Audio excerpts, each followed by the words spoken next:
The story of human civilization, as taught in schools and universities worldwide, follows a simple narrative. For hundreds of thousands of years, humans lived as hunter-gatherers, surviving in small bands, following game animals, and slowly accumulating knowledge through trial and error. Then around 10,000 BC, something changed. We learned to plant seeds and domesticate animals. Agriculture created food surplus, which allowed populations to grow.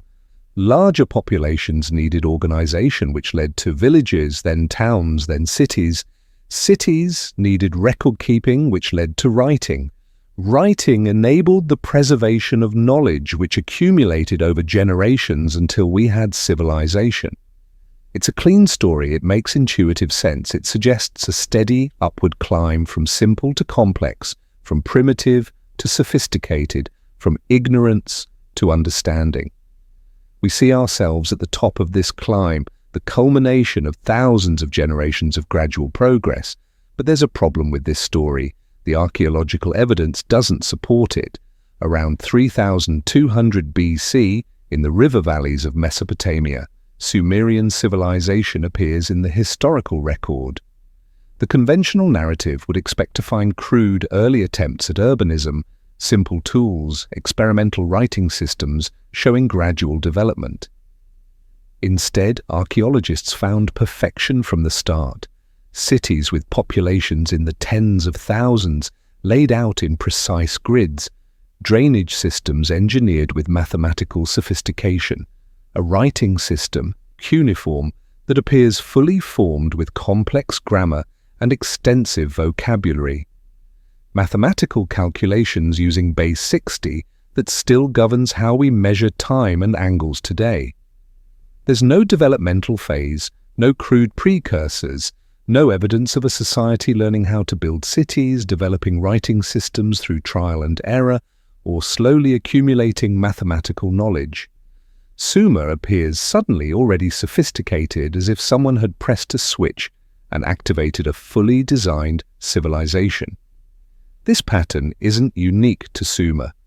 In Egypt, the first dynasty emerges around 3100 BC with monumental architecture, complex bureaucracy, and hieroglyphic writing already capable of expressing abstract concepts. The Indus Valley civilization appears around 2500 BC with planned cities, standardized measurements, and an undeciphered script that shows no simpler precursors. Each time we expect to find beginnings, we find competence. The conventional explanation attributes this to human genius, to exceptional individuals in each culture who made extraordinary breakthroughs, but genius still requires experimentation. Even brilliant innovators need to test ideas, refine approaches, and learn from mistakes. The archaeological record should show this process, the failed attempts, the abandoned approaches, the gradual refinement. Yet at these sites, the mistakes are absent. The refinement happened somewhere else at some time we can't document, or it didn't happen at all because the knowledge was already complete when implementation began. This absence troubles researchers more than any single artifact ever could. It suggests that these civilizations weren't starting from zero. They were working from something, inherited knowledge, preserved techniques, blueprints from an earlier time. But if that's true, where did that earlier knowledge come from? And what happened to the civilization that created it? The alternative to the linear progress narrative is unsettling because it challenges our assumption that we're the pinnacle of human achievement. But it fits the evidence better. Human history isn't a straight line upward, it's a cycle. Rise, flourishing, catastrophe, collapse, dark age, recovery, and rise again. If civilization has peaked before and fallen before, then Sumer, Egypt, and the Indus Valley weren't humanity's first attempts at complex society. They were reconstruction efforts, implementing knowledge preserved from an earlier cycle that had ended in catastrophe. The catastrophe isn't speculation, it's documented in geology and preserved in myth.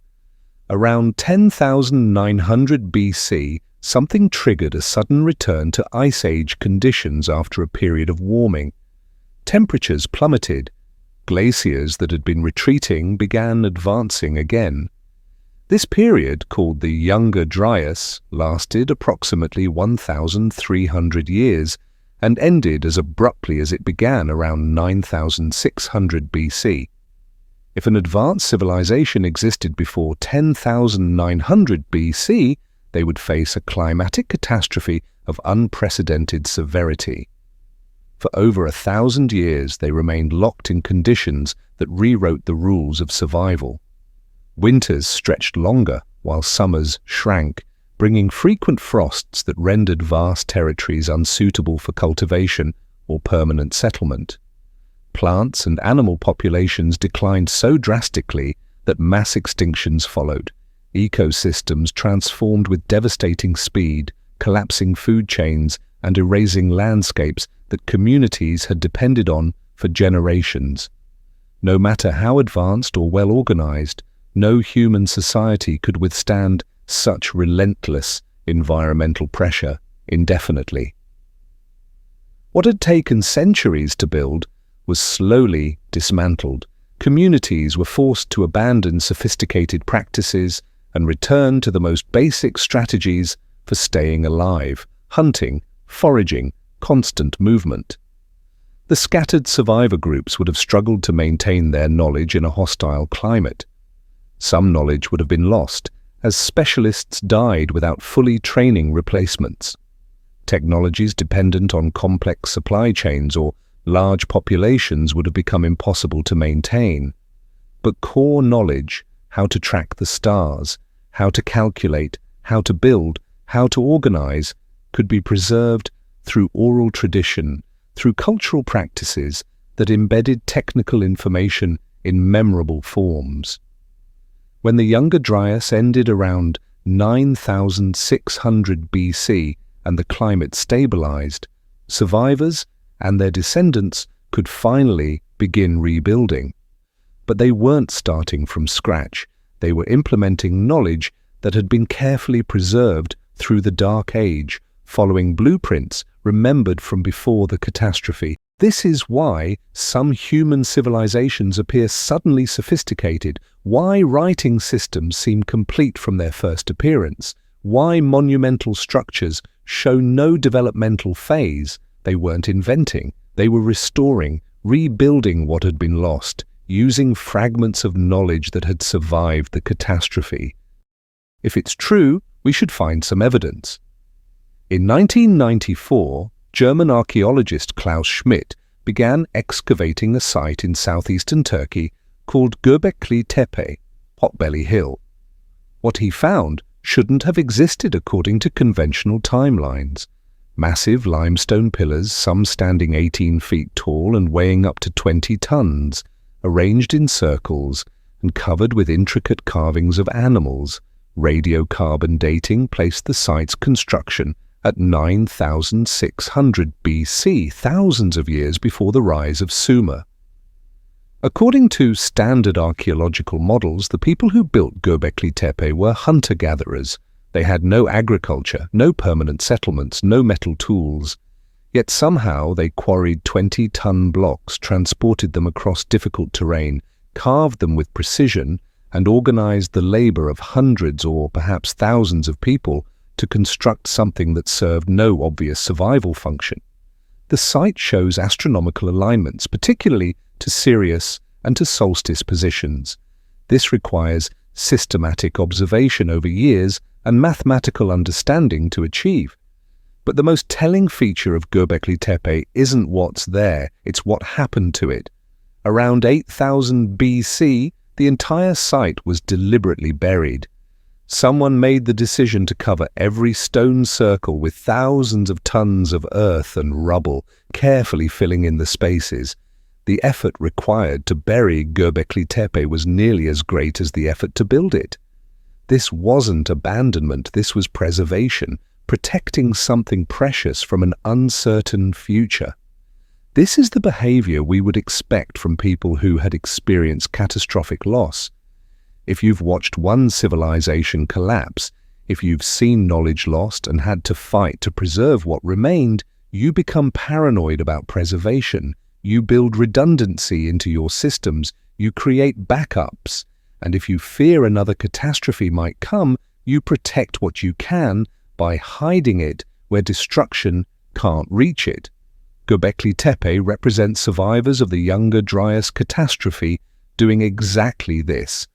They built a monument encoding astronomical knowledge, carved information into stone that would last millennia, and then buried it all to protect it from whatever they feared might come next. They were breaking the cycle of complete forgetting, ensuring that even if their own culture collapsed, some record would survive for future generations to find. If a global civilization truly existed before the Younger Dryas, and if its survivors carried fragments of shared knowledge to the corners of the earth, traces of that connection should remain. We would expect to find monuments using similar engineering principles on continents separated by oceans. We would expect to see identical celestial alignments repeating across cultures that were never supposed to meet. And when we look closely at the megalithic sites scattered across the planet, from Egypt to Peru, from Turkey to Japan, that is exactly what we find. The summer solstice sun rises over Salisbury Plain in southern England, and for 5,000 years it has struck the same spot with unwavering precision. The heel stone at Stonehenge catches the first light at the exact moment when the northern hemisphere tilts closest to the sun, framing the longest day in a geometry that required not just knowledge of where the sun would rise, but the engineering capability to position 50-ton blocks accurately enough to capture that single annual event. 6,000 miles southwest, high in the Andes, where the air thins and the peaks scrape against clouds, another circle of stones performs an identical function. The megaliths overlooking Cusco dwarf anything at Stonehenge. Individual blocks at Sacsayhuaman exceed 200 tons, their surfaces carved into interlocking curves and angles that fit together without mortar, so precisely that 5 centuries of earthquakes haven't shifted them. The Atlantic Ocean separates these sites by a distance that Neolithic peoples supposedly couldn't cross.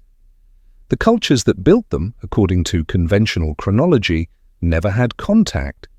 Yet the similarities persist, technical and specific, resistant to explanation through coincidence or parallel invention. Both sites mark the solstices. Both use stones far larger than any structural requirement would demand. Both achieve precision that modern engineers study with professional respect rather than casual dismissal. And both carry traditions attributing their construction to earlier peoples who possessed knowledge the current inhabitants had lost. The pattern extends beyond these two sites.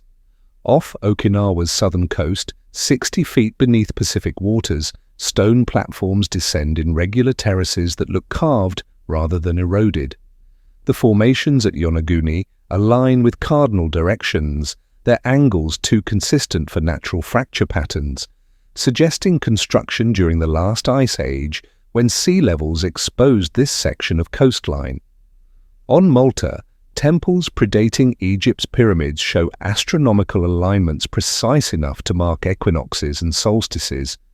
Near Karnak in France, over 3,000 standing stones march in parallel rows spanning several miles, their positions corresponding to solar and lunar cycles.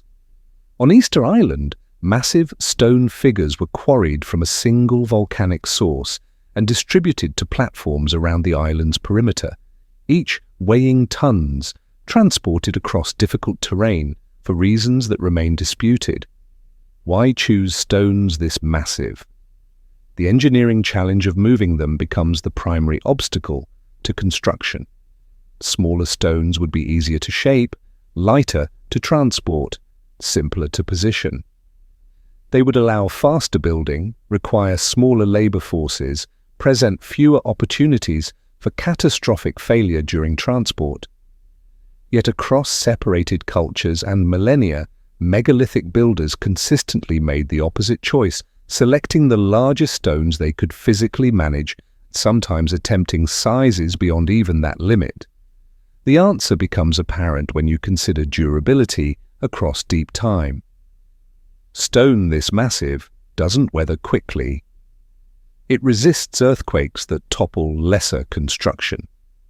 Erosion, measured in inches per millennium, barely affects blocks weighing hundreds of tons. If you're building something meant to last not centuries but tens of thousands of years, to survive ice ages and sea level changes and the collapse of the civilization that created it, you build with stones so large that future peoples will lack the means to dismantle them for other purposes. You build to outlast everything else about your culture. The construction techniques behind these megalithic structures is nothing short of astonishing. They are built from massive stones joined with such precision that modern stonemasons still study them, trying to understand the methods.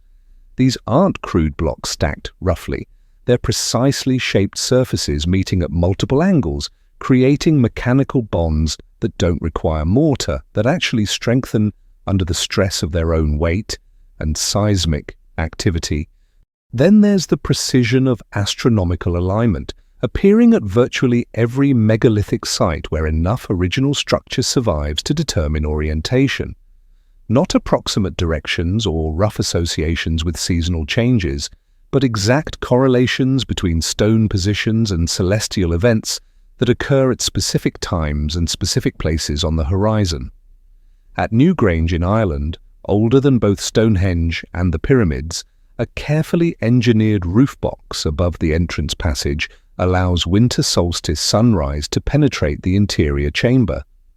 The light reaches the back wall for approximately 17 minutes, illuminating carvings that remain dark the rest of the year.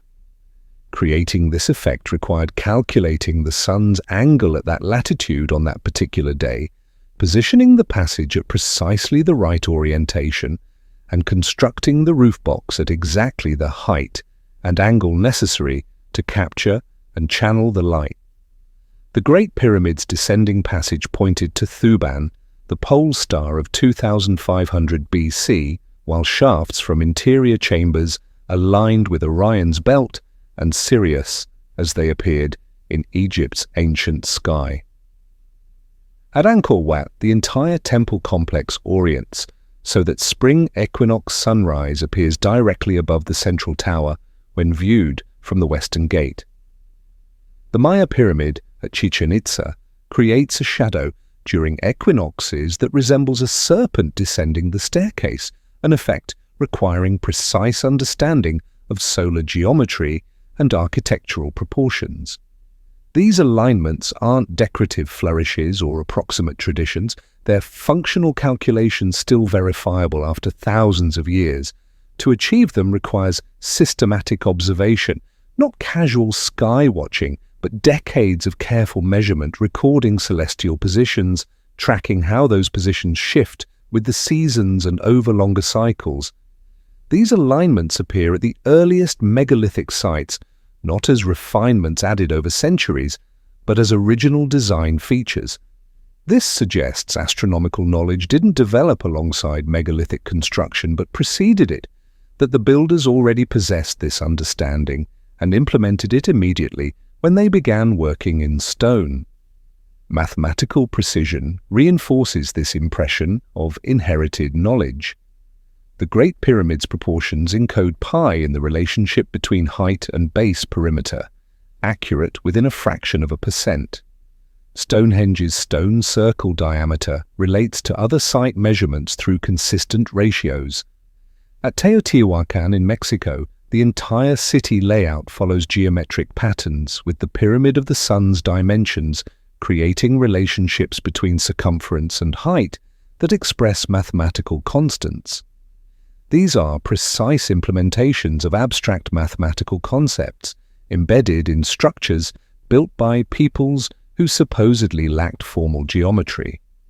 The accuracy of execution means someone could calculate these relationships before construction began, verify them during building, and achieve results that remain measurable millennia later. Why would precision stone-fitting techniques develop identically across separated continents? Why would astronomical alignments consistently prioritize solstices and equinoxes rather than other celestial events or seasonal markers? Why would mathematical constants appear encoded in structures attributed to people without formal mathematics? The pattern is too consistent, too technical, too exactly replicated. Something connects these sites beyond the universal human tendency to build monuments or mark important places. Some common source of knowledge explains why builders separated by oceans and millennia were following the same principles. The question becomes what that source was and when it existed, because the conventional timeline of human civilization doesn't provide space for the kind of knowledge transmission these similarities require. In 1921, Alfred Watkins stood on a hillside in Herefordshire, studying a map of the surrounding countryside. Ancient sites scattered across the landscape, stone circles, burial mounds, old churches built on foundations that predated Christianity. As he examined their positions, he noticed something that made him look closer. The sites aligned. Draw a straight line on the map, and it would pass through multiple ancient locations, sometimes 5 or 6 sites in a perfect row, stretching over 10 or more miles. Watkins called these alignments ley lines and proposed they were ancient pathways, trade routes marked by standing stones and earthworks that guided prehistoric travelers across landscapes without written maps or standardized roads. The idea seemed plausible. Ancient peoples would need clear, landmark-based navigation systems, and positioning monuments along travel routes made practical sense. Then, statistical analysis complicated the picture. When you have hundreds of ancient sites scattered across a region and some flexibility in how you define aligned, the probability of random points forming apparent lines rises higher than Watkins had realized. Many ley lines could be explained by coincidence, the inevitable result of looking for patterns in large datasets. But dismissing the idea entirely requires ignoring alignments that seem too precise for pure chance. Consider the Great Circle route connecting Stonehenge, the Great Pyramid at Giza, and Mohenjo-Daro in the Indus Valley. These sites fall along a line that deviates less than 1 degree of arc across its entire span. If these alignments were intentional, they suggest a reference system, some method of determining position on Earth's surface without modern surveying equipment. The mathematics existed in principle. Latitude is straightforward for any culture with astronomical knowledge. Star positions at night tell you how far north or south you are with reasonable accuracy. Determining longitude is far more challenging since it requires precise timekeeping, but it would have been entirely within reach considering the astronomical sophistication embedded in the megalithic structures we've already discussed. A global navigation network would serve obvious practical purposes. If you're traveling across unknown territory, whether by land or sea, having reference points aligned to celestial coordinates provides crucial verification of position and direction. Megalithic sites could function as waypoints, permanent markers positioned according to a coordinate system that any knowledgeable traveler could use regardless of their cultural origin. They needed to be unmistakable, visible for miles, permanent enough to serve reliably across centuries. A standing stone on a hilltop can be seen from distances that would make smaller markers useless. But this functional explanation raises an immediate problem. So how did Neolithic people, without satellites or compasses, manage to build and align structures that trace the same global grid we can only see from the sky? Unless the Neolithic peoples weren't starting fresh, unless they were rebuilding a system that had existed before, using inherited knowledge to recreate networks whose original extent and purpose they only partially understood, This interpretation explains what we see at many megalithic sites, evidence of multiple construction phases, with later builders modifying or adding to structures whose original designs they couldn't fully replicate. At Stonehenge, construction spanned roughly 1,500 years. The site was built, abandoned, rebuilt, modified, with different phases showing different design principles and capabilities. The blue stones were repositioned multiple times, as if successive generations were trying to achieve something but weren't entirely certain what the correct configuration should be. Malta's temples show similar patterns. Centuries separating construction phases, later additions sometimes compromising earlier astronomical alignments, as if the knowledge of why specific orientations mattered had faded. At Sacsayhuaman, the massive, precisely fitted stones sit alongside cruder later work, suggesting the Inca who occupied the site were attempting to build in a style they couldn't quite master. This is what inheritance of incomplete knowledge looks like. The original builders understood the complete system, where sites should be positioned, how they should be oriented, what mathematical relationships to encode, what construction techniques to use. Later generations preserved the tradition of building at specific locations and following certain design principles, but they'd lost the underlying rationale. They continued because cultural memory insisted these things were important, even as the specific reasons faded from understanding. The sites might be remnants of a network that once spanned a world we can barely reconstruct because so much of its evidence now lies beneath risen seas or eroded beyond recognition. If a global civilization existed before the Younger Dryas, it would have needed exactly what we see: navigation markers, astronomical observatories, waypoints positioned according to a coordinate system. When that civilization collapsed, the infrastructure would remain. Massive stones don't dismantle easily. Their positions would be remembered as significant, even if the complete understanding of why they were significant faded. As populations recovered and resources became available again, descendants would return to these locations. They would attempt to restore what had been there, working from fragmentary knowledge and cultural memory that preserved the tradition of building at specific sites in specific ways without fully understanding the original system's scope and purpose. The megalithic network preserved astronomical knowledge and mathematical principles in the most durable medium its builders could create. But stone wasn't their only technology. The myths speak of other capabilities, other tools that survived in legend, even when the physical evidence was lost. What else did they know? What other technologies might have existed before the flood? The myths are full of hints, and some of them are starting to make sense. In 1936, German archaeologist Wilhelm König discovered a curious object while cataloguing artifacts at the Baghdad Museum in Iraq. It was a clay jar about 5 inches tall, dating to the Parthian period around 200 BC, but found in a context suggesting it might be much older. Inside the jar was a copper cylinder. Inside the cylinder was an iron rod. The rod was held in place by an asphalt seal. König recognized the configuration. It looked like a galvanic cell, a battery. The Baghdad battery, as it came to be known, generated immediate controversy.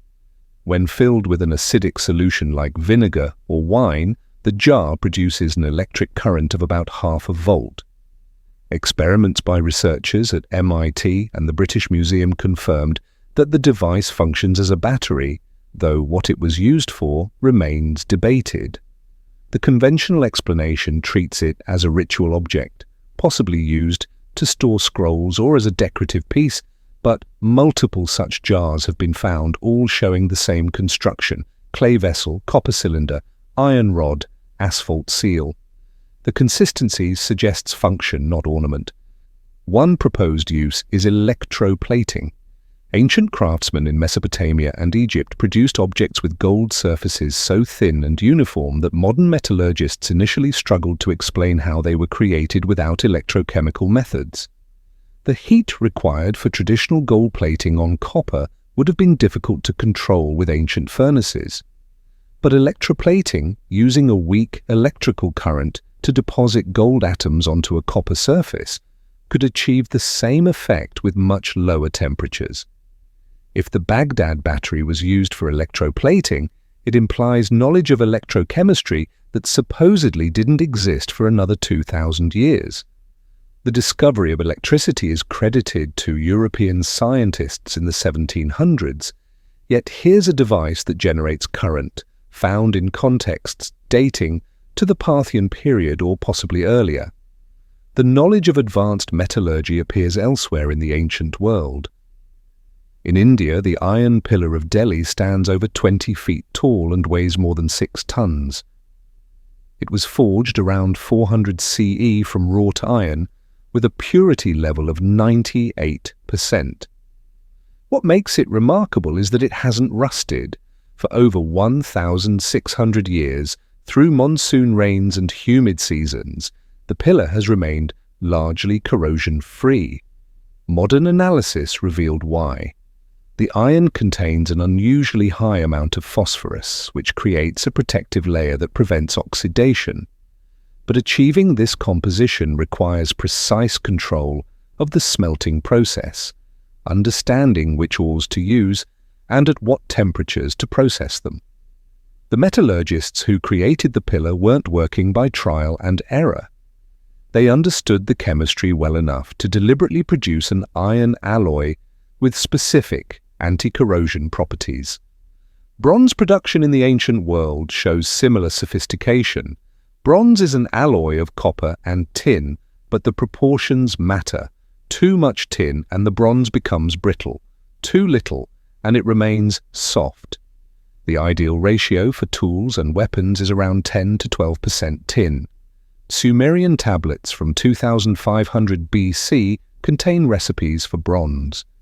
The instructions detail the amount of copper and tin by weight, the furnace temperatures needed for proper smelting, the techniques for preventing impurities, and the methods for creating consistent alloys batch after batch. These aren't vague guidelines, but precise formulas that modern metallurgists recognize as technically sound. The same precision appears in glass production. A tablet from the library of Ashurbanipal, copying earlier Sumerian sources, describes the manufacture of colored glass. The text specifies ingredients by weight, heating temperatures, cooling rates, and the addition of specific minerals to achieve different colors. When modern glassmakers followed these instructions, they successfully reproduced ancient Mesopotamian glass with properties matching archaeological samples. This level of precision requires systematic experimentation and careful record-keeping. Someone had to test different ratios, record the results, refine the process, and document the optimal procedures. This work takes generations, building on accumulated knowledge as each iteration improves on the last. But the earliest records of these processes show no such development. The Sumerian bronze recipes appear in the archaeological record already complete, already optimized, as if the knowledge was inherited rather than developed. The same pattern appears with glass production, with iron working, with gold plating. Beyond the few surviving artifacts that still bear traces of ancient technology, ancient texts speak of devices and processes long dismissed by scholars as mere mythology. But when examined closely, some of these descriptions contain technical details too specific to be pure fantasy. They read like attempts to describe real technologies by people who didn't fully understand the principles behind them. In the temple reliefs at Dendera in Egypt, carved during the Ptolemaic period, but possibly copying much earlier designs, there are images that have sparked decades of debate. The carvings show what appear to be large bulb-shaped objects with something resembling filaments inside, connected by cables to box-like bases with human figures operating them. Mainstream Egyptology interprets these as lotus flowers with snakes, standard religious symbolism. The bulb is a lotus bloom, the filament is a serpent representing divine power, the cable is a lotus stem. This interpretation fits within established frameworks of Egyptian symbolism and requires no technological explanation. But engineer Christopher Dunn, examining the carvings in his 1998 book The Giza Power Plant, pointed out something interesting. If you were trying to depict electrical lighting using only the artistic conventions available in ancient Egypt, the resulting images would look remarkably similar to what appears at Dendera. The proportions, the positioning of elements, the way figures interact with the devices all suggest functionality rather than pure symbolism. The debate remains unresolved, but what's striking is that similar descriptions appear in other ancient texts, suggesting either a widespread mythological pattern or preserved memories of actual technology. The Vimanas described in ancient Indian texts, like the Vaimanika Shastra, present an even more detailed case. These flying machines are described with specifications that include construction materials, propulsion methods, and operational procedures. The descriptions mention mercury-based engines, circular craft with domed tops, the ability to become invisible or move at high speeds. In the 1970s, a group of Sanskrit scholars worked with aeronautical engineers to analyze these descriptions. Their conclusion was mixed. The physics as described wouldn't work as written, but the level of detail suggested the authors were describing something they had observed or heard about. The specifications were too precise to be pure imagination, yet they didn't correspond to any known historical technology. One possibility is that these texts preserve garbled memories of actual flying craft from a previous civilization, with the technical details corrupted through centuries of oral transmission and copying. The core memory, flying machines existed, would remain, while the specific technical understanding would degrade into descriptions that mixed accurate observation with incorrect explanations. The Mahabharata, another ancient Indian text, describes weapons that sound disturbingly like nuclear devices. The descriptions include projectiles that create mushroom-shaped clouds that kill instantly while leaving structures intact, that poison the land for generations afterward, that cause hair and nails to fall out among survivors. Before 1945, these passages were read as poetic hyperbole. After Hiroshima, some researchers began reading them as potential descriptions of radiation effects. The text describes one weapon, the Brahmastra, in detail. A single projectile charged with all the power of the universe, an incandescent column of smoke and flame as bright as 10,000 suns, rose in all its splendor. It was an unknown weapon, an iron thunderbolt, a gigantic messenger of death which reduced to ashes the entire race. This could be elaborate mythology, or it could be an attempt to describe something witnessed or remembered through cultural transmission, something so devastating that the descriptions seem fantastical to us because we can't believe ancient peoples could have possessed such weapons. In Sumerian texts, there are references to objects that emit light or power. The gods are described holding devices that glow, that give life, that channel divine force. Cylinder seals show figures holding what look like pine cones and buckets, objects whose purpose remains debated, but whose depiction is too consistent across multiple artifacts to be merely symbolic. One tablet describes Enki using sparks of life to animate clay. The standard interpretation treats this as metaphorical, the divine breath bringing life to inert matter. But the Sumerian word translated as spark could equally mean force or power. What if this preserves a garbled memory of technology that later observers, who no longer understood it, interpreted as divine magic? The cultural echoes themselves bear remarkable similarities. Patterns and symbols repeating across continents that were never supposed to be connected. In the ruins of ancient Eridu, the oldest city in Sumer, cylinder seals depict a figure the Mesopotamians called Enki. He's shown with water flowing from his shoulders, often accompanied by a serpent, or sometimes appearing with serpentine features himself. Enki was the god of wisdom, the keeper of sacred knowledge, the one who taught humanity the arts of civilization. He brought writing, mathematics, agriculture, and craftsmanship to humans who would otherwise have remained primitive. The association between Enki and serpents wasn't decorative. In Sumerian cosmology, the serpent represented hidden knowledge, transformation, and the boundary between the earthly and divine realms. 8,000 miles west across the Atlantic, in the ruins of Mesoamerican cities, a remarkably similar figure appears. The Maya and Aztecs called him Quetzalcoatl, the feathered serpent. Like Enki, Quetzalcoatl was a teacher who brought civilization to humanity. He taught agriculture, particularly the cultivation of maize. He brought the calendar and astronomical knowledge. He established laws and social order. And he was depicted as a serpent, specifically a serpent adorned with quetzal bird feathers, combining earthly and celestial symbolism. In West Africa, the Dogon people tell of the Nomo, beings who came from the sky to teach humanity. While the Nomo are described as amphibious rather than explicitly serpentine, they share the same role. Teachers from elsewhere who bring civilizational knowledge. The Dogon credit the Nomo with teaching agriculture, social organization, and astronomy, including the detailed knowledge of Sirius that has puzzled researchers since the 1940s. In India, the Nagas are serpent beings associated with wisdom, fertility, and water. They guard treasures and secret knowledge, appearing in Hindu and Buddhist traditions as beings who possess understanding beyond ordinary humans.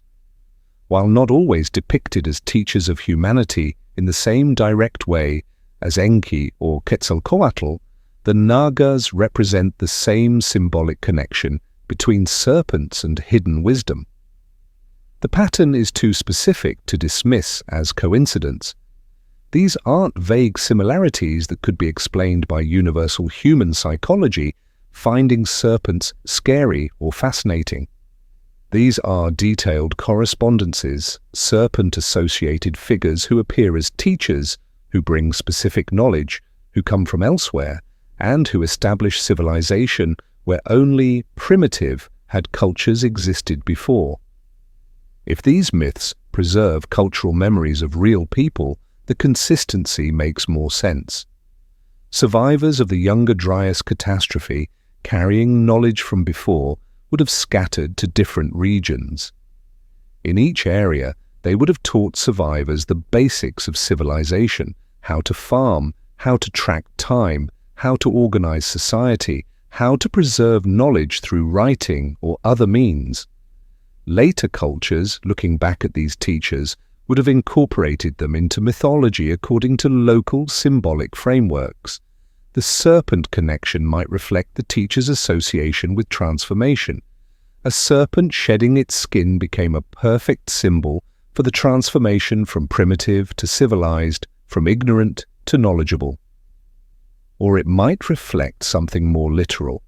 Perhaps the teachers used serpent imagery in their own symbolism, and this was remembered across generations. Walk through any major museum with collections from ancient civilizations and you'll encounter the same symbols appearing in artifacts separated by thousands of miles and thousands of years. The Tree of Life appears in Sumerian cylinder seals as a stylized tree with symmetrical branches, often flanked by figures or animals. In Mesopotamian cosmology, this tree represented the connection between earth and heaven, the axis through which divine knowledge flowed to humanity. It wasn't just symbolic, but was treated as a real feature of cosmic geography, a pathway between realms. In Egypt, the same motif appears as the Djed pillar, or sometimes as the per se tree, representing stability and eternal life. Egyptian tomb paintings show trees growing from underground waters, reaching toward the sky, connecting the underworld, earth, and heaven in a single vertical axis.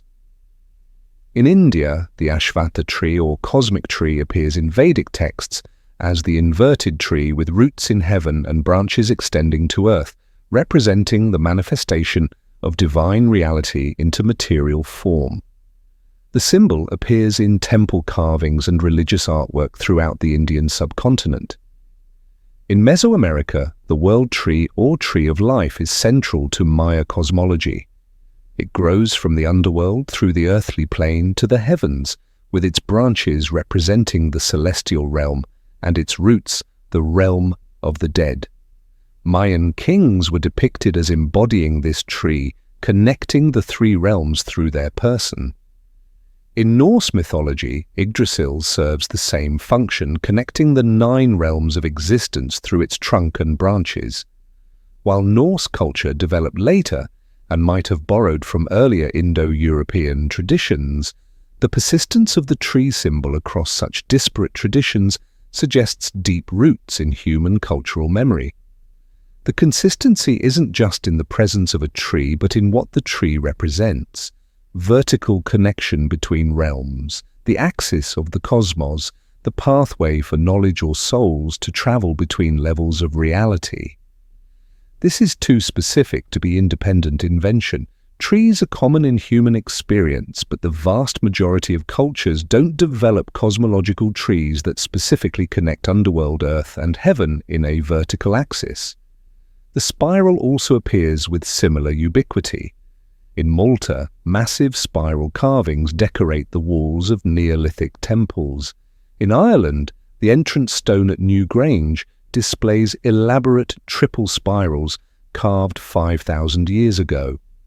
In the American Southwest, ancestral Puebloan peoples carved spirals into rock faces at sites like Chaco Canyon.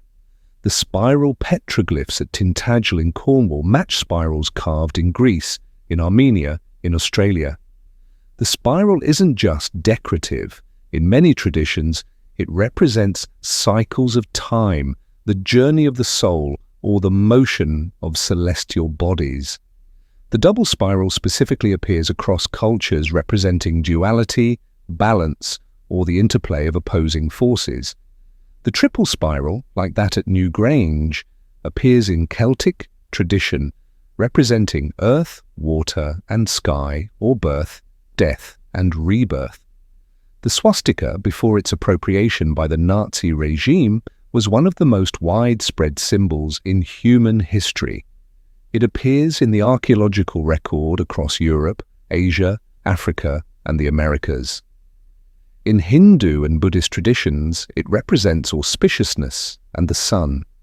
In Native American cultures, particularly among the Navajo and Hopi, it represented the 4 directions and the rotation of the sky. In ancient Europe, it appeared in Bronze Age artifacts and continued through classical antiquity. The 4-armed form rotating in one direction or the other appears too consistently to be random. It's not just any angular symbol, but specifically a cross with arms bent at right angles, creating a sense of rotation. Some researchers have suggested it represents the sun's apparent motion across the sky, or the rotation of the pole star over millennia, but its precise form and global distribution suggest cultural transmission. These symbols aren't just similar, they're functionally identical. The tree connecting 3 realms, the spiral representing cycles or journeys, the rotating cross marking directional or celestial patterns. They appear in similar contexts, carrying similar meanings, carved or painted by peoples who supposedly had no way to share such information. What's striking is the convergence of Great Flood mythology, spanning more than 200 cultures across 6 continents. Different civilizations, separated by oceans and millennia, yet always the same sequence, always the same ending. Divine warnings arriving just in time, boats built to impossible specifications, animals gathering in vast numbers, and small groups of survivors floating on the wreckage of everything they once knew. These myths aren't just stories, they're templates for survival, cultural instruction manuals disguised as religious narratives. If a real catastrophe forced global population displacement, the physical evidence would be destroyed, written records would be lost, and sophisticated technologies would vanish. But stories can survive despite everything. They're passed mouth to mouth, parent to child, carried like seeds across time and distance. They can cross language barriers, adapt to new cultures, and preserve essential information even when the original context has been completely forgotten. And over generations, the trauma of real events can transform into the rhythm of myth. Warning, preparation, catastrophe, loss, survival, renewal. The symbols, the teacher figures, and the flood narratives all point to the same conclusion. These cultures weren't isolated from each other by unbridgeable oceans and impassable distances. They were connected through inheritance, through shared cultural memory of a world before the catastrophe, through knowledge transmitted by survivors who carried fragments of what had been lost.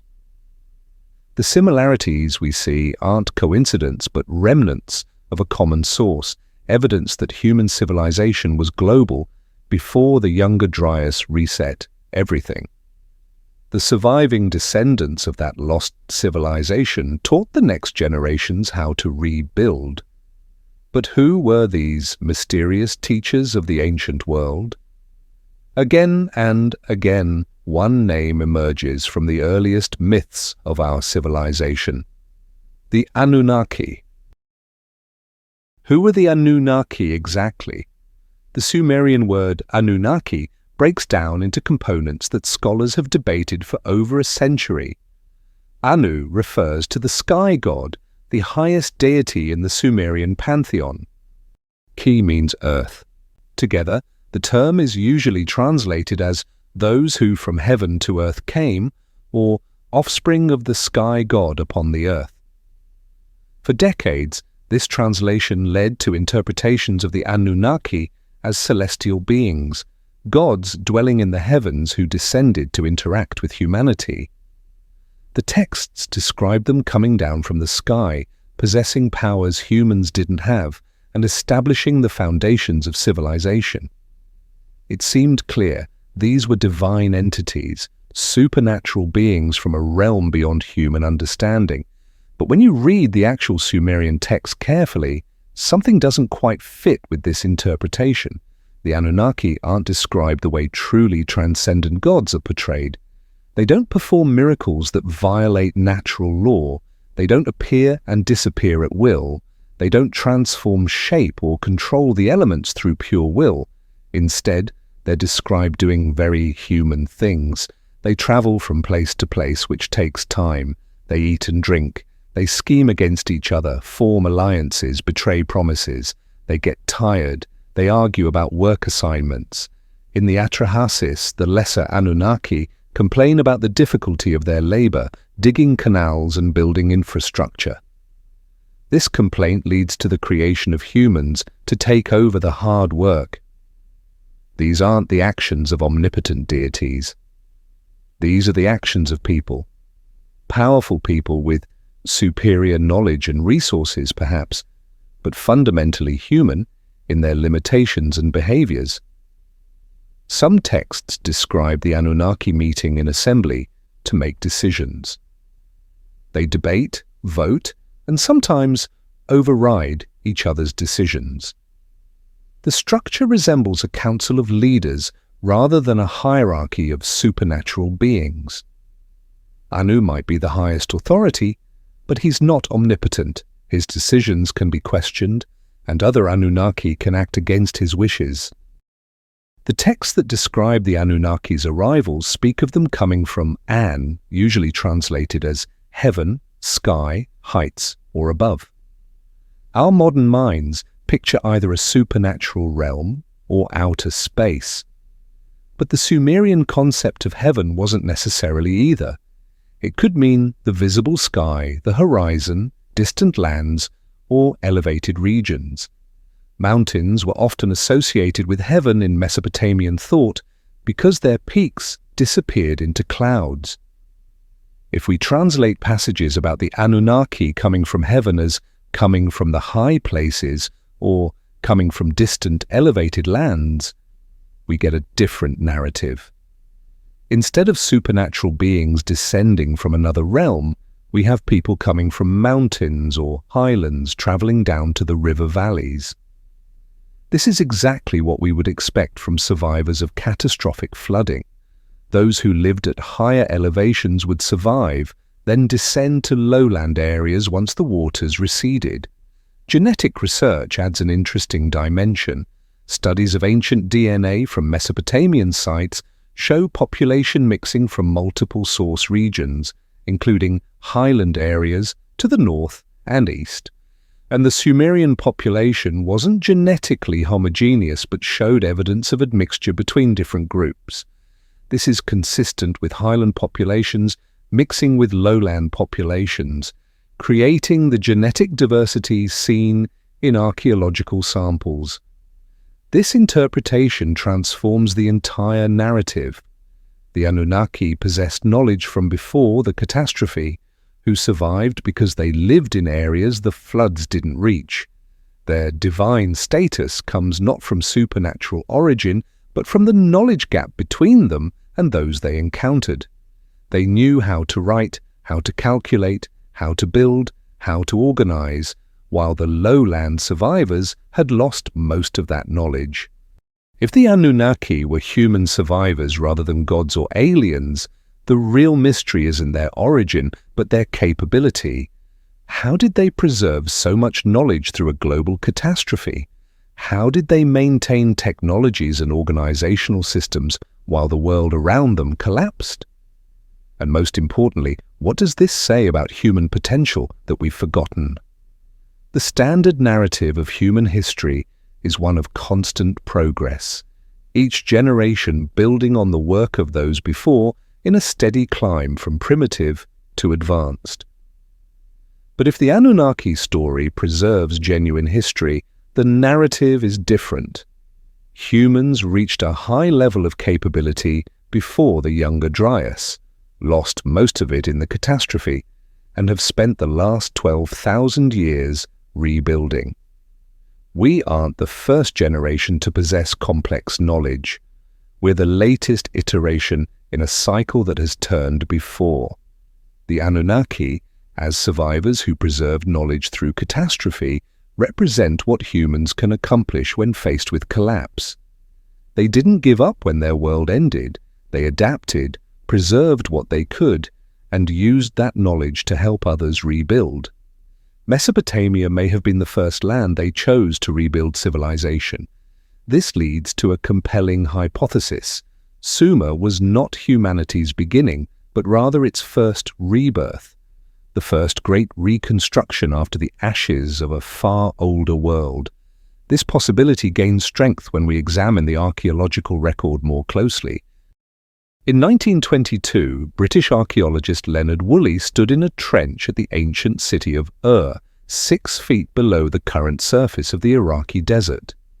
His team had been excavating for months, following the standard archaeological practice of digging down through layers of occupation, expecting to see human habitation become progressively more primitive as they descended through time. What Woolley found at 6 feet didn't match his expectations. Instead of crude early attempts at urbanism, he discovered perfection. Streets laid out in precise grids, their angles exact enough to have been drawn with modern surveying equipment. Drainage systems engineered with mathematical precision, channeling water through clay pipes that still functioned after 4,000 years. Buildings with foundations cut deep into bedrock, showing a confidence in structural principles that spoke of long experience. The pottery wasn't crude, the tools weren't primitive, the construction techniques weren't experimental. Everything at this level, which represented some of the earliest occupation of around 3200 BC, was already sophisticated. It was as if the city had been designed by experienced urban planners and built by skilled craftsmen who knew exactly what they were doing. Woolley's notes from that excavation season express his confusion. He had expected to find a developmental sequence, the archaeological equivalent of rough drafts showing a society learning how to build cities. Instead, he found what looked like a finished product from the very beginning. The cuneiform tablets recovered from this level showed complex grammar and extensive vocabulary. The mathematical notations used base 60 calculations with facility. The legal documents recorded transactions with bureaucratic precision that wouldn't seem out of place in a modern administrative system. This pattern wasn't unique to Ur. At Uruk, excavations revealed a city that housed perhaps 80,000 people by 3200 BC, with specialized districts for different crafts and trades, monumental temple complexes, and administrative archives containing thousands of tablets. The scale of organization required to support a city of that size, food production, water management, waste disposal, social hierarchy, specialized labor, should have taken generations to develop. Yet Uruk appears in the archaeological record already functioning at this level. The Ubaid culture, which preceded the Sumerians in the same region, provides a stark contrast. Ubaid settlements from 5000 to 4000 BC show gradual development typical of human societies learning agriculture and settling in permanent villages. Their pottery improves over time, their buildings slowly become more substantial, their settlements grow from small clusters of houses to larger villages. This is what normal cultural development looks like. Then, around 3200 BC, Sumerian civilization appears, and the gradual progression stops. Instead of slightly larger Ubaid villages, we get Uruk with tens of thousands of inhabitants. Instead of improved pottery, we get standardized mass production. Instead of better houses, we get planned cities with public infrastructure. The leap is too large to be explained by normal incremental development. The writing system exemplifies this problem. The earliest cuneiform tablets, dating to around 3200 BC, aren't primitive scratches representing simple objects.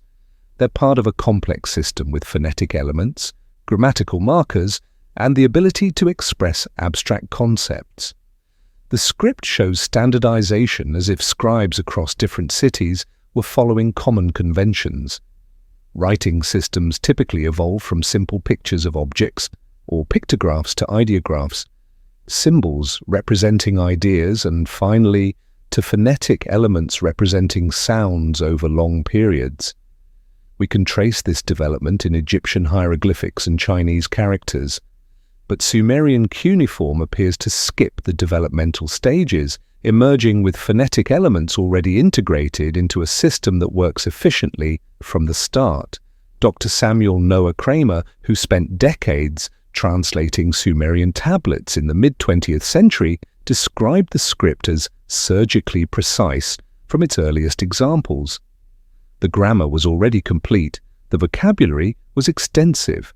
The ability to record everything from grain inventories to epic poetry existed from the beginning.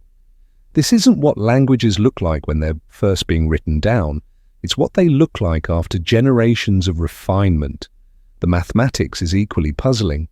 The Sumerian base 60 system appears fully formed, already being used for complex calculations. This isn't a system that evolved naturally from counting on fingers.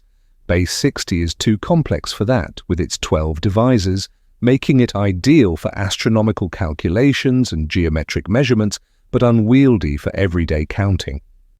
A tablet from the Yale Babylonian collection, catalogued as YBC7289, shows calculations of square roots using methods that wouldn't be formally codified for thousands of years. The tablet demonstrates understanding of the Pythagorean theorem a millennium before Pythagoras lived.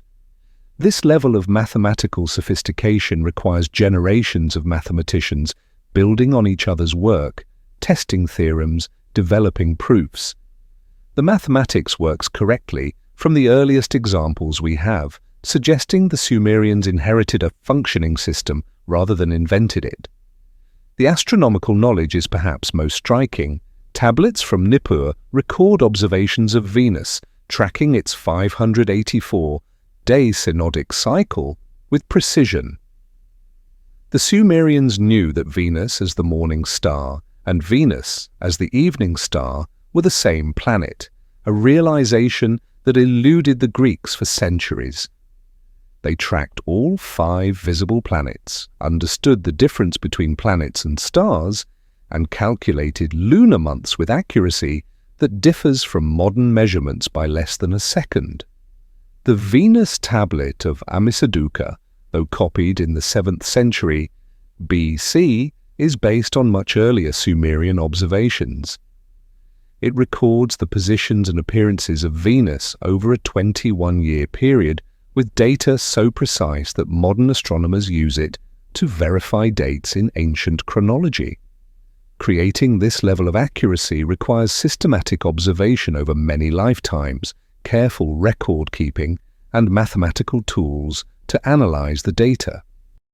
The ziggurats that dominated Sumerian cities stand as the clearest expression of their advanced astronomical knowledge.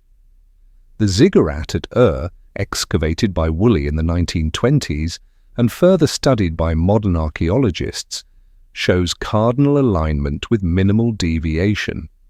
The corners point to true north, south, east, and west with accuracy measured in fractions of a degree.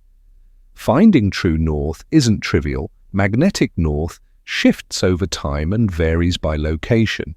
To find true north requires either tracking the pole star over many nights or observing shadows at solar noon throughout the year. Both methods demand systematic observation and mathematical analysis. Dr. Margaret Whitney, studying ziggurat architecture in 2010, calculated that the structure's design accounts for precession of the equinoxes. This is the slow wobble of Earth's axis that causes the position of stars relative to the horizon to shift over thousands of years. The precession cycle takes about 26,000 years to complete, meaning the pole star and the positions where stars rise and set change slowly over centuries. To detect and measure precession requires observations spanning multiple human lifetimes. A single astronomer observing the sky for 40 years might notice that something is slightly different from records made by their grandparents, but confirming the pattern and calculating its rate requires data accumulated over many generations. The fact that Sumerian structures account for precession suggests they were working from very old astronomical data, observations that predated the structures themselves by centuries or millennia. The Sumerian calendar used a complex intercalation system, adding a 13th month in certain years according to rules that required predicting when the discrepancy would become too large. This isn't just observational astronomy, it's mathematical astronomy requiring calculations that project future positions based on known cycles. The system worked, keeping Sumerian religious festivals aligned with appropriate seasons for agricultural purposes. How did the Sumerians achieve this immediately? Where is the evidence of the generations of astronomers who built up this body of knowledge through patient observation? All of the knowledge appears in the earliest Sumerian records without developmental precursors. The only reasonable explanation is that the Sumerians inherited this knowledge and applied it when they built their civilization in Mesopotamia. The knowledge of Sumer may have originated with the same people who built Göbekli Tepe, or with an even more ancient civilization now lost to time. The geographic proximity supports this. Göbekli Tepe is in southeastern Turkey, Sumer is in southern Iraq. The distance is traversable, especially over thousands of years. Population movements from the Turkish highlands to the Mesopotamian plains would have brought knowledge with those populations. The descendants of the Göbekli Tepe builders, or others like them, could have been the foundation of Sumerian civilization. The Sumerian myths imply this interpretation. They consistently describe their civilization as being established by the Anunnaki who came from the high places. If the Anunnaki were survivors from highland areas, like the Göbekli Tepe region, this description is accurate geography. They came down from elevated areas to the river valleys, bringing knowledge with them. The myths also describe the Anunnaki teaching humans the arts of civilization. This makes sense if there was a knowledge gap between the Anunnaki who had preserved pre-catastrophe knowledge and the local populations who had lost most advanced knowledge during the post-Younger Dryas recovery. The teaching wasn't divine revelation but human education, experts training others in techniques and principles they had preserved.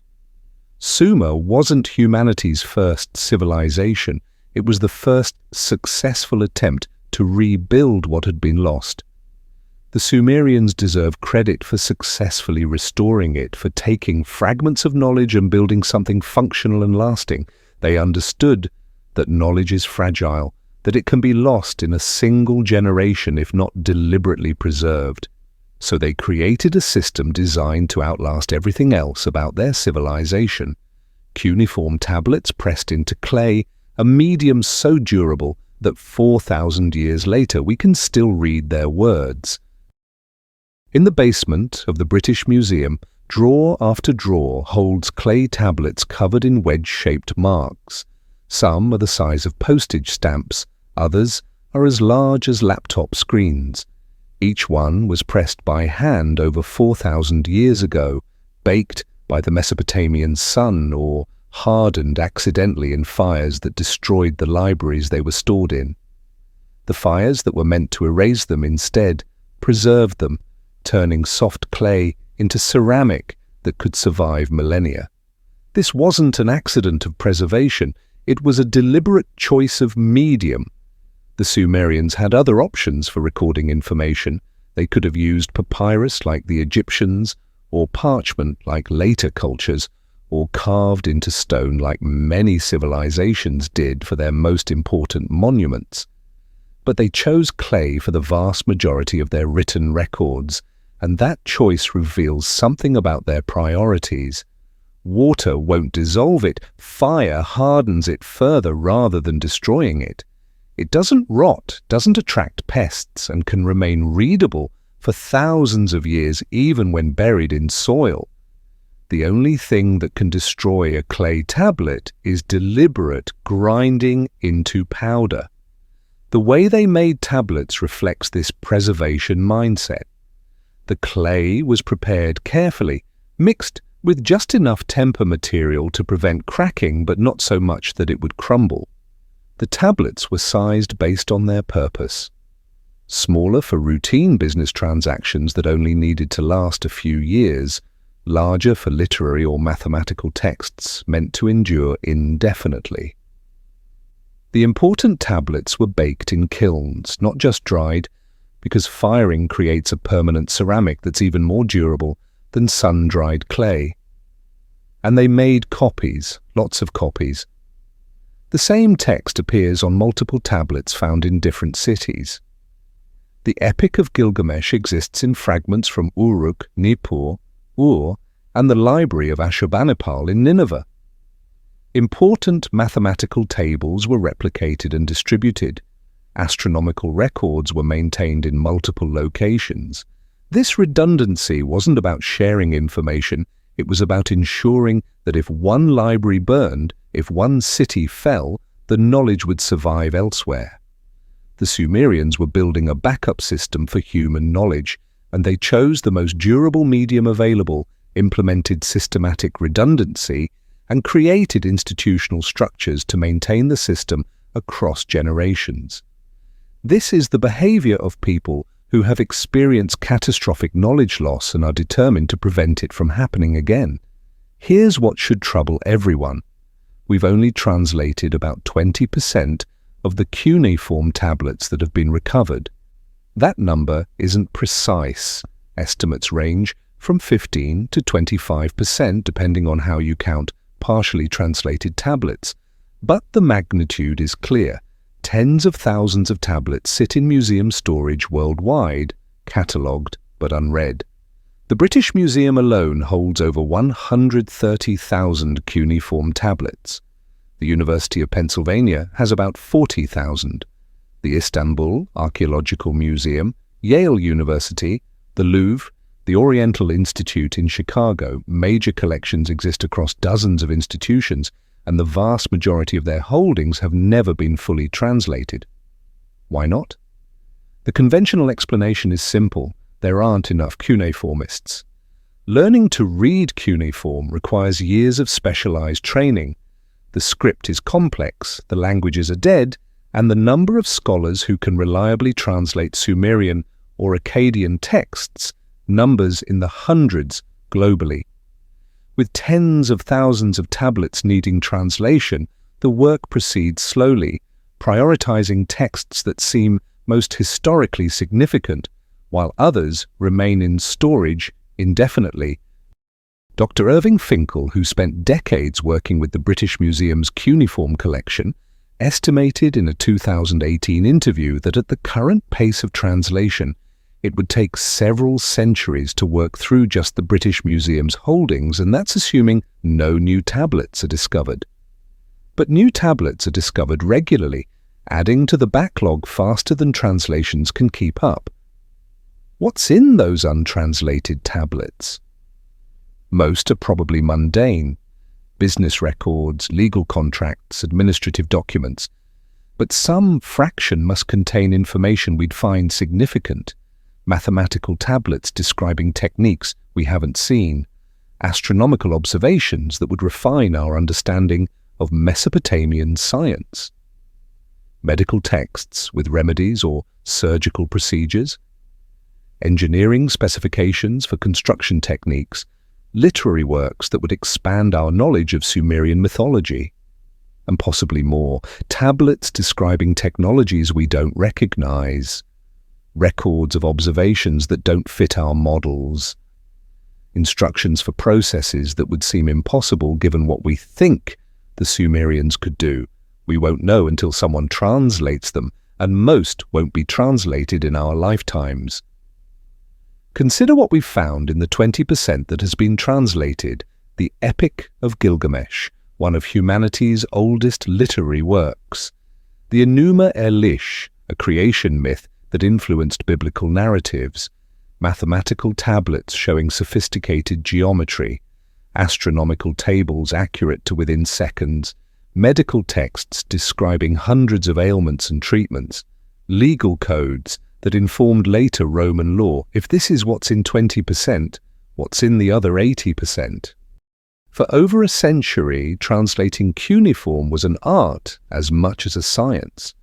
Scholars spent decades learning to read the wedge-shaped marks, mastering dead languages with no native speakers, understanding cultural contexts that vanished thousands of years ago. A single tablet might take weeks to translate, and even then, portions would remain uncertain, marked with brackets and question marks in published texts. The process was inherently limited by human capacity. A scholar might specialize in mathematical tablets or literary texts, but rarely both. Someone fluent in Sumerian might struggle with later Akkadian dialects. The thousands of tablets scattered across museums worldwide meant that no single human could compare all related texts, spot patterns across the entire corpus, or cross-reference every possible connection. In 2018, a team proposed using AI and machine learning to accelerate cuneiform translation. The technology existed to train neural networks on known translations, then apply them to untranslated tablets, potentially increasing translation speed by orders of magnitude. The project received initial enthusiasm and some funding. Then it quietly stalled. Official reasons cited technical challenges with the training data, but researchers involved privately mentioned pressure from academic institutions worried about what uncredentialed AI systems might discover in texts without proper scholarly oversight. By 2025, similar AI translation projects have made headlines, but with limited results. Google's DeepMind announced progress on Akkadian translation, but the system remains in beta, requires heavy human oversight, and has access to only a curated subset of tablets. Independent researchers trying to apply open-source machine learning to cuneiform have encountered obstacles accessing digital images of tablets, images that technically exist but are locked behind institutional permissions, slow approval processes, and copyright claims on photographs of 4,000-year-old texts. Is this suppression, or is it protecting valuable artifacts from researchers making extraordinary claims without extraordinary evidence? The line between responsible curation and gatekeeping isn't always clear, but the pattern exists. Anomalous findings encounter obstacles, funding disappears, access gets restricted, and information remains unexamined. The Vatican archives present another angle to this question. The Vatican holds texts from Mesopotamia, acquired over centuries through various means. Their collection is not fully catalogued publicly. Access is restricted, ostensibly for preservation, but researchers who have gained access report finding texts that would be valuable to Mesopotamian studies, but which the Vatican hasn't published or made available to specialists. Why maintain such secrecy around ancient cuneiform? One theory is that some tablets might contradict or complicate biblical narratives that the Church has an interest in maintaining. Texts describing the flood with details not in Genesis, creation stories that don't align with Christian theology, or astronomical observations that would confirm a very ancient tradition of systematic science might be politically uncomfortable, even if not theologically threatening. A darker theory suggests that some tablets describe technologies or knowledge that modern powers consider sensitive. If tablets contained formulas for advanced metallurgy, techniques for precision stone cutting, or principles of engineering that we've rediscovered through different means, there might be institutional interest in keeping them classified. Efforts to restrict access or control the use of artificial intelligence in translating cuneiform texts have not stopped independent researchers. In 2025, several reports circulating on online forums claim that machine learning models trained on thousands of cuneiform inscriptions have begun to decode long hidden messages within the Sumerian tablets. With the aid of AI, a story that challenges everything we thought we knew about the Sumerians' beliefs concerning the origins of humankind has been revealed. The conventional story was simple. Gods created humans from clay to serve as workers. One creation event, one type of human. But when AI cross-referenced every mention of human creation across all available Sumerian and Akkadian texts, that simple story shattered. The AI identified what it called sequential creation protocols, not one act of making humans, but multiple, distinct events producing different results. And these weren't described as creating different individuals. They were described as creating different types. The earliest version was called Lulu Amilu, primitive worker. The tablets describe this creation in systematic detail. Clay mixed with the blood of a slain god. Bodies shaped but described as function-bearing life, without something crucial missing. A phrase that appeared consistently in these passages, "those who do not multiply."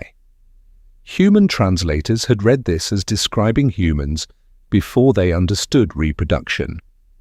But AI's contextual analysis revealed something more disturbing. These early humans were specifically designed without reproductive capability. They had to be manufactured individually. The tablets describe this as a deliberate design choice, not an oversight. Creating workers that couldn't reproduce kept their population controlled, prevented them from becoming independent, ensured continued dependence on their creators. But this design proved impractical. The tablets describe complaints from the Anunnaki about the workload of creating each human individually. So Enki, the god of wisdom, made a modification.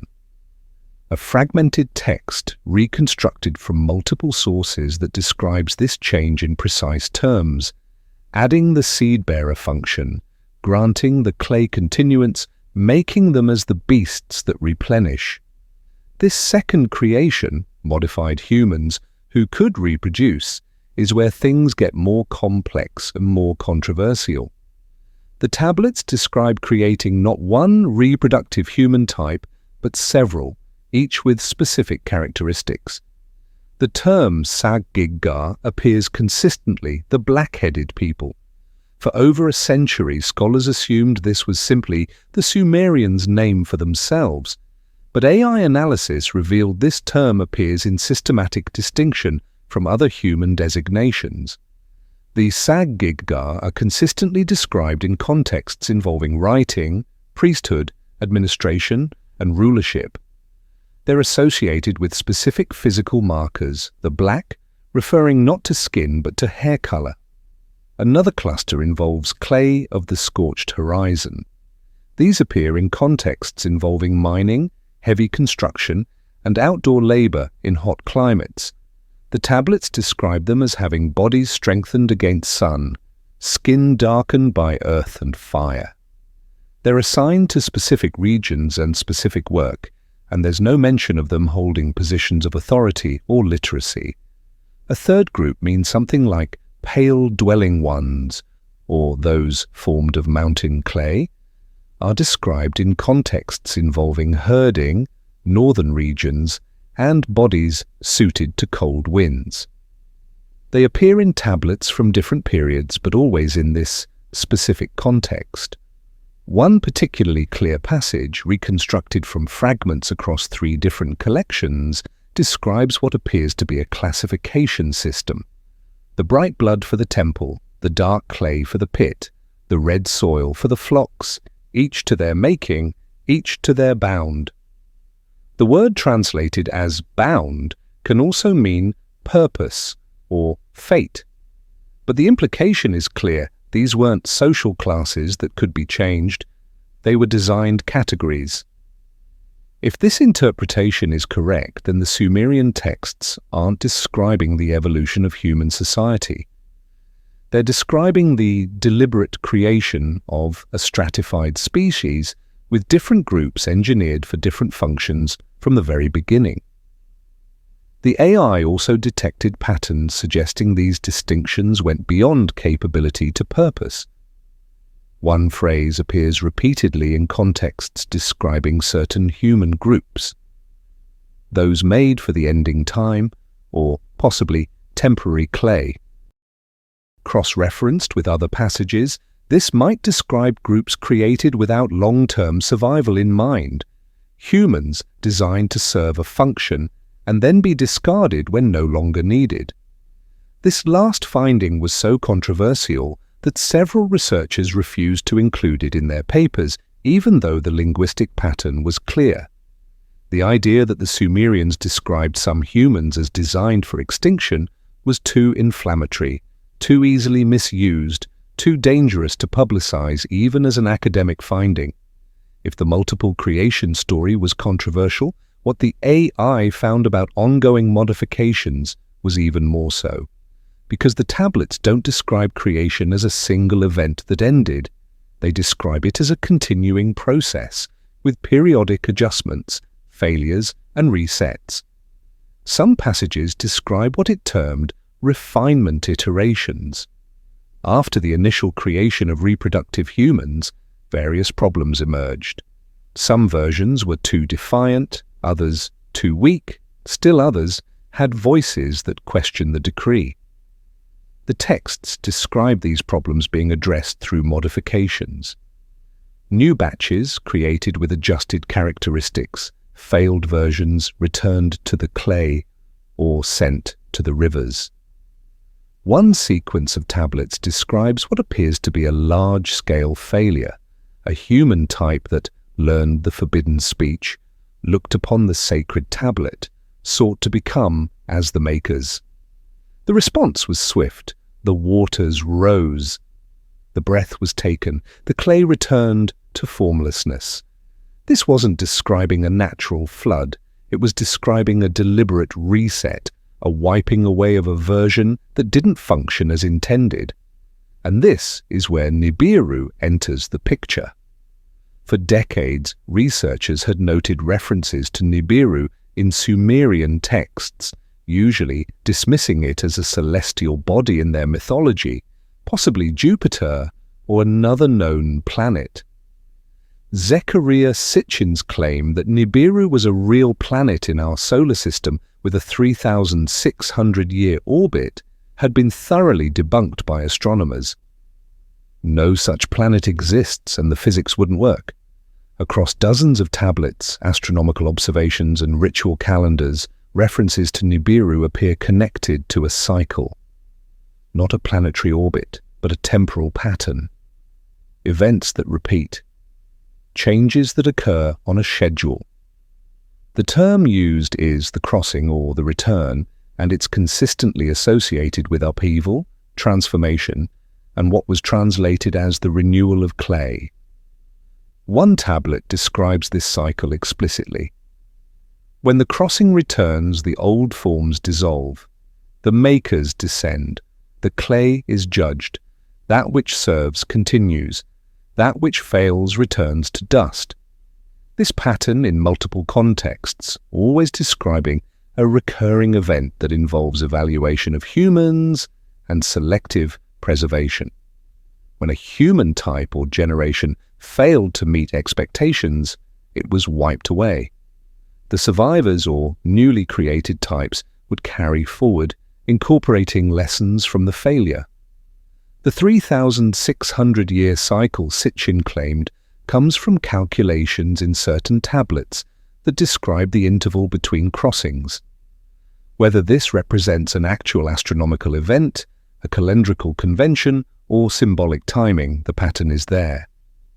It's associated with destruction, selection, and renewal. Some tablets explicitly connect this cycle to the Anunnaki's evaluation of their creation. The makers return, they measure the work, they see what endures, they remake what crumbles. This isn't divine judgment in a moral sense, it's quality control, performance review, and the penalty for failure isn't punishment, it's extinction. Several passages describing preparations for these events. Certain humans were chosen for preservation, taught the knowledge that must survive, given the marks of continuation. Others were simply left to the waters, the fire, or whatever mechanism was being used to clear away the failed iteration. One chilling passage describes a specific instance. The defiant ones rose. They built high. They spoke the forbidden tongue. The crossing came. The waters rose. The breath was taken. Of 10,000, 7 remained. From these 7, the new line began. If this describes real events preserved in cultural memory, it suggests that human history has gone through multiple bottlenecks. Populations reduced to small numbers, then rebuilt, carrying forward only certain traits, certain knowledge, certain lines of descent. The genetic evidence for human population bottlenecks exists. We know there were periods when human population dropped dramatically. The mainstream explanation is climate catastrophe and resource collapse, but these tablets suggest something more directed. They speak of the cycle still in motion. They are warnings for the future. When conditions align again, when the cycle completes, the evaluation will happen once more. What serves will continue. What doesn't will be cleared away for the next iteration. Whether these AI translation reports are accurate or not, they reflect a deep human desire to uncover the mysteries the Sumerians left behind in their cuneiform tablets. The Sumerians built a backup system designed to preserve knowledge across catastrophe. They succeeded. The tablets survived. The information is still there, physically intact and readable. But the backup system has a fatal flaw. It requires translators, and access to translators is controlled by institutions with their own priorities and biases. The Sumerians couldn't have anticipated this problem. They assumed that future civilizations would want to read what they'd written, that the information would be valued, that effort would be made to recover it. They didn't imagine a world where the tablets would survive intact but remain unread because the institutions controlling access would lack resources, motivation, or permission to translate them. This is its own kind of catastrophic knowledge loss, slower and quieter than a flood or a fire, but potentially just as complete. The information exists but remains inaccessible, trapped not in clay but in academic bureaucracy, institutional inertia, and the systematic deprioritization of anomalous research. The solution isn't mysterious: open access to high-resolution images of all tablets, funding for translation projects that prioritize unusual or unique texts rather than just economically or historically important ones, support for AI translation tools that could accelerate the work, training more cuneiformists, creating incentive structures that reward scholars for exploring anomalies rather than punishing them. But these changes would require institutions to value recovering ancient knowledge over maintaining narrative control, to prioritize discovery over orthodoxy, and to accept that what we find might challenge comfortable assumptions about human history. So far, that hasn't happened at the necessary scale. The Sumerian backup system is still intact, still waiting to be read. The tablets are there, pressed into clay by hands that knew the fragility of knowledge and the importance of preservation. They encoded what they deemed essential in the most durable form available, distributed copies widely, and trusted the future to value what they'd saved. We've found their time capsule. We've opened it. Now we're choosing not to read most of what's inside. Whether through resource constraints, institutional bias, or deliberate suppression, the effect is the same. The knowledge remains hidden, the backup system remains unaccessed, and the Sumerians' desperate effort to transmit understanding across the ages remains incomplete, unless something changes. Until then, we're living in a world where the answers to our deepest questions about human history and capability might be sitting in museum drawers, catalogued, protected, and completely unread. We began this journey standing at Göbekli Tepe, looking at stones carved by people who weren't supposed to have such capabilities, arranged with astronomical precision that shouldn't have been possible with Stone Age tools. We asked a simple question: how? Human civilization is older and more cyclical than conventional history admits.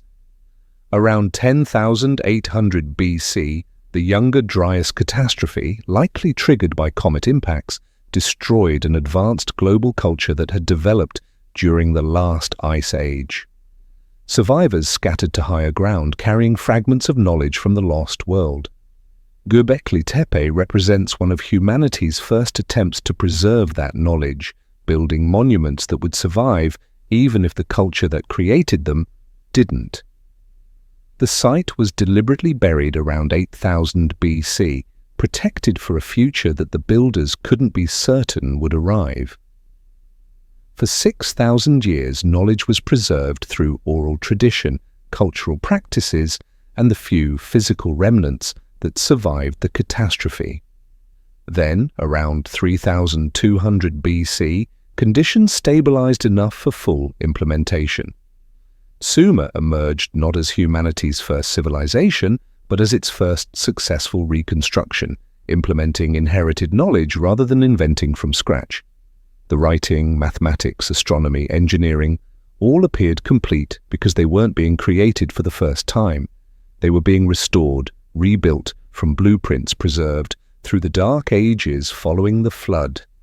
The evidence for this interpretation surrounds us. Global megaliths showing identical design principles despite being separated by oceans. Lost engineering techniques appearing simultaneously in cultures with supposedly no contact. shared symbols and myths preserving the same narratives about floods and teachers who brought civilization. Sumer's sudden sophistication, its obsessive preservation efforts, its myths describing knowledge saved through catastrophe, all make sense if the Sumerians were continuing a tradition born from actual experience of civilizational collapse. They built redundancy into their systems because they knew knowledge could be lost. They pressed information into clay because they knew clay would outlast everything else. They trained thousands of scribes because they knew that knowledge surviving in a single location or a single generation was knowledge at risk, and they left us warnings. The Atrahasis isn't just mythology, it's a historical document preserving memory of how civilizations fall and how survivors rebuild. The careful preservation of cuneiform tablets wasn't paranoia, but wisdom gained through bitter experience. The encoding of technical knowledge in religious narratives ensured that even if the technical understanding was lost, the information itself would survive in forms people would maintain.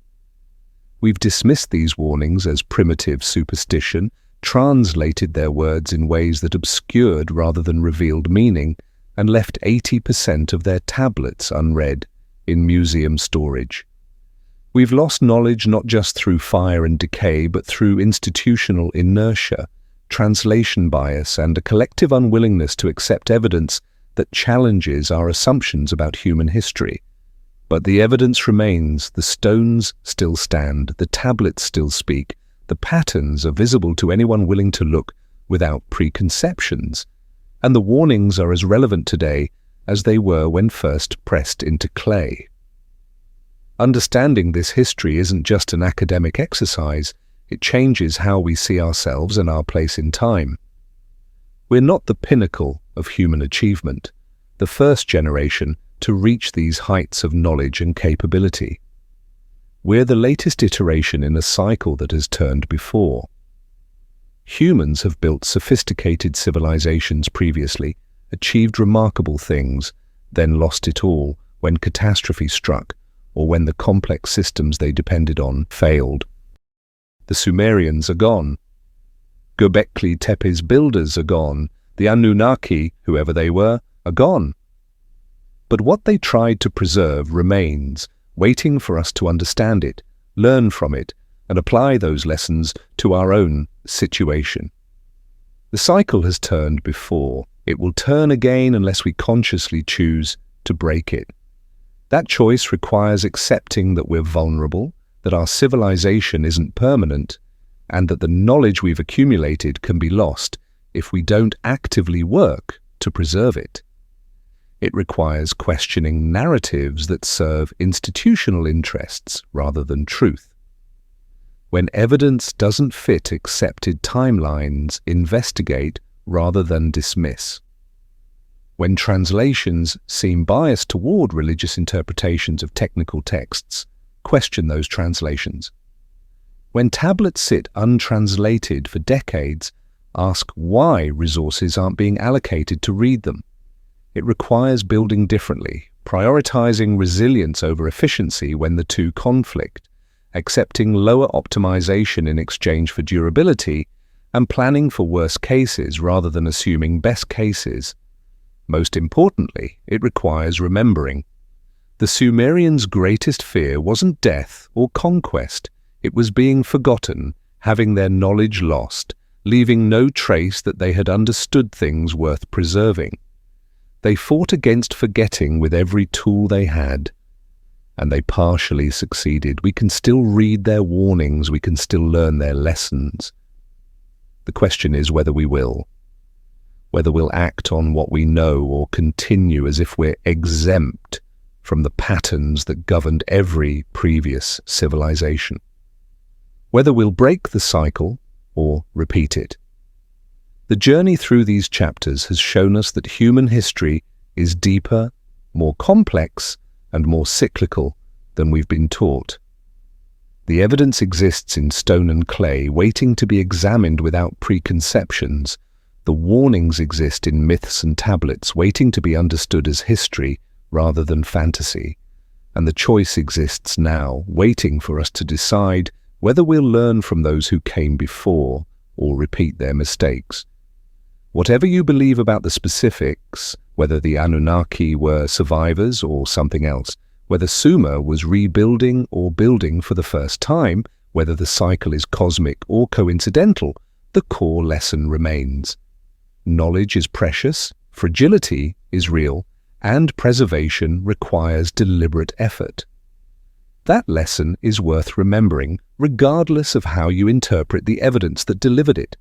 Thank you for joining this journey into the mysteries that sleep in stone and speak through clay. May you carry forward what you've learned and add your voice to the long-term thinking necessary for civilization to endure.